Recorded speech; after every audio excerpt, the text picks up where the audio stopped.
What's going on, YouTube? Q back here again with another video for you.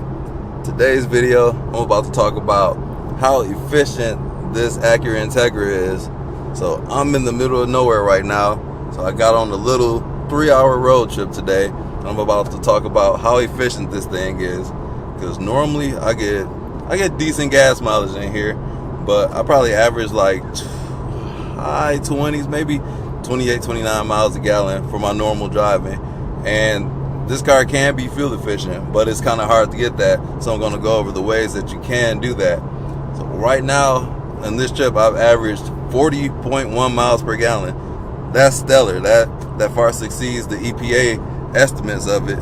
So how did I do this? I'll get into that in just a moment. But I'm about to run out of gas, but I'm in the middle of nowhere. So when I'm in the middle of nowhere in these small towns, I don't like just pulling over just anywhere to get gas. I need to go. Shut up! Knock, knock. Who is it? Interrupting who? Interrupting Kyle. Move. But I like to go to like well-known areas, like preferably bigger cities. So I got 85 miles to empty, 3 ticks left on the fuel meter, so I should be okay. I made the same trip a couple days ago, so I know where the car can go. But let's take a look at how efficient this car has been. So I've driven 319 miles, averaging 40.1 miles per gallon. It was higher earlier, but I got into like a little city. I got 84 miles left.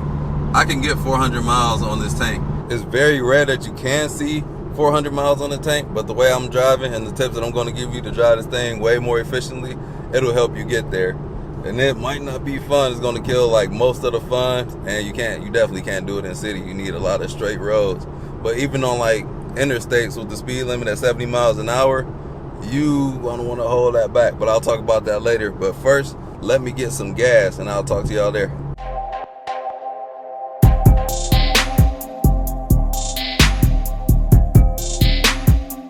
I need to pass this guy in front of me, but these roads are so curvy and hilly that I can't see around them. Uh-oh, do I got a chance now? Look at the GPS and see. Oh, would have been dead.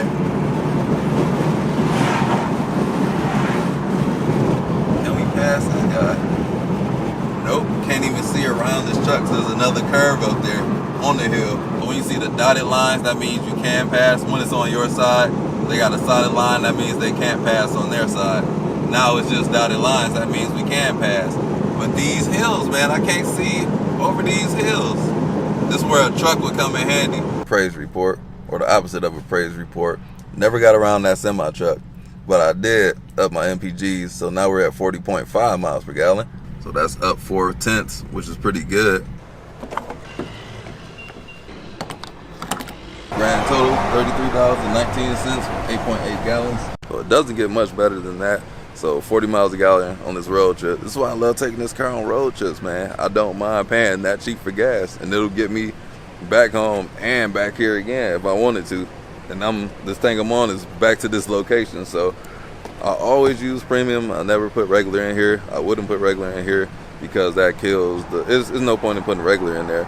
91 is recommended, but I think it's required because you get more performance out of it.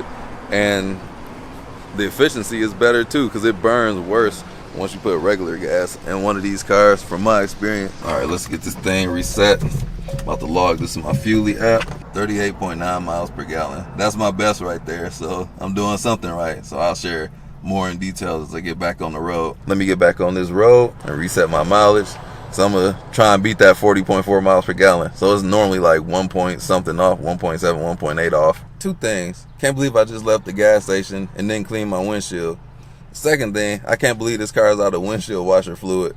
So I don't know how that happened. I don't think I'm the type of person that used them a lot. I honestly don't think I've ever run out of wiper fluid in any car before. Look at my windshield, man. That thing, look, green light. That thing is pretty filthy, like bugs everywhere hitting these back roads. Things that can help with your fuel efficiency: upshifting early. Like I was sitting at 2700 RPM. Like if you could shift around 2200, something like that, you would be shifting efficiently. This car is turning out in traffic real slow. But yeah, you don't want the RPMs to get around 3000 RPM. That's where the turbos kick in, I believe, in this car, and the the inefficiency kicks in. But right now, I'm doing 35 miles an hour and in 5th gear. If I floor it, nothing happens. I don't have adequate power. I'm in the wrong gear for acceleration. But that's what help you with your fuel efficiency if that's what you're looking to do. If I was driving spiritedly, I'd probably be in 2nd or 3rd gear. And if I floor it, like, this car will move. So other things is gonna help, putting this thing in cruise control. So my speed limit about to go up to 55. I'm about to just set cruise control. Cruise control will do better at keeping the speed than you can. So shift down to 6. I'm gonna set my speed and just sit back and let the car do its thing. I'm gonna be on these roads for a few hours, so we got time to see what it do. But right now our MPGs is at 34.1, and that was with me driving. Shortly it'll probably be up to like 40 miles a gallon again. Because the sweet spot, speed-wise, you always want to be in 6th gear, or whenever you can be. If you can help it, like I know it's hard for me to drive slower than 70 miles an hour, but on these back roads it's cool. Like between 55 and like low 60 miles per hour, the car can get stellar MPGs, and that's how my gas mileage got up so high. Like when I get on the interstate in like 30 minutes, that's when I'm gonna see a drop. Because driving like 70 is okay-ish, but when you get to like 75 and 80, that's when it'll just start decreasing the whole time, because it'll be at around 3,000 RPM. Like I just mentioned, you don't want that to be at 3,000 RPM. Actually, when you get closer to 80, it's over. It's like 3,300 RPMs. So in this car, that's what you don't want, because you're gonna be in boost right there. So, and boost kills your MPG because the car is ready to move. And that's why I mentioned in the video, like the gearing is wrong for like cruising, like an overdrive gear. Like 6th gear is too short for efficiency. This car is fun, the rest of the gearing is fun, but it could be even more efficient had it had a taller 6th gear. In front of us we have another truck, and in front of that truck we got another truck. So yeah, but looking at the gas miles, we have 42.8, so that's amazing. Got the adaptive cruise control on, so it should be slowing down for me. Actually, that took too long. All right, let me put the camera down. The wipers going nuts over some light rain. The highest I ever seen it at 46.1. So still stuck behind the truck, don't get it twisted. So doing like between 50 and 55, sometimes 60. The lower the RPMs are, the higher MPG is gonna be. So keep that in mind if you wanna be a fuel miser like me. I'm not trying to be right now because I want to get home, but trucks. This will probably be the best that we'll see, because I'm about to get on the interstate and the speed limit about to jump up to 70. Still behind this truck for the record, but I didn't know it would be this high. So this is the best I've seen by far. I think the best I've seen was like 43, 44 maybe. It's in my Florida video when I drove down there, but this is by far the best. 2-lane road, now we're about to be open up, and I'm gonna be tempted to pass people. I gotta pass people, but that's what we're gonna be doing, and it should be going down from here. Actually, it's at 47 right now. Before I merge onto the highway. Oh, dang. 2.8 miles. Merge onto I-75 north. Y'all probably didn't even see it.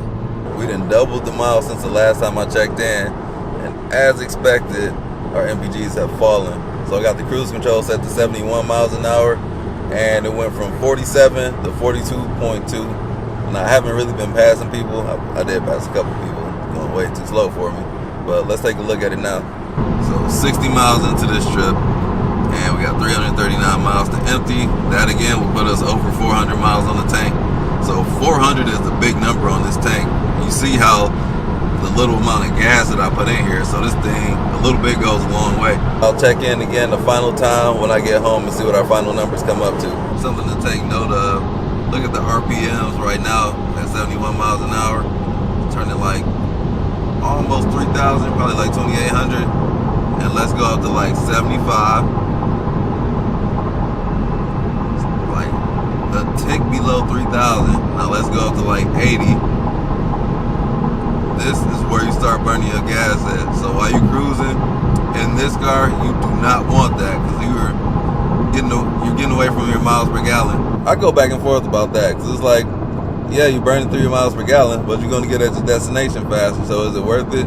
Or you can just cruise. I don't know. What y'all think about that one? Made it back home safely. So in about 140 miles, we averaged 43.2 miles per gallon. So that's one of the reasons I love this car so much, because of how it is on road trips. It's comfortable, drives itself, and is so good on gas. So that's how you can eke out the MPGs to a super high number. Easy on the throttle, keep those RPMs low, coast, and don't go at high speeds. So I'm gonna end this video on that. Hope this was helpful for everybody. So if you're considering the Integra for gas mileage, it's great on the highway, but conversely in the city, my gas mileage is on the low end of the spectrum, and on the highway it's on the high end. So keep that into consideration. So I'm gonna leave y'all with that, because I gotta pay. He said he had to go pee. Hope you found this video informative. Don't forget to check out my channel, and I'll catch you all in the next video. Peace out.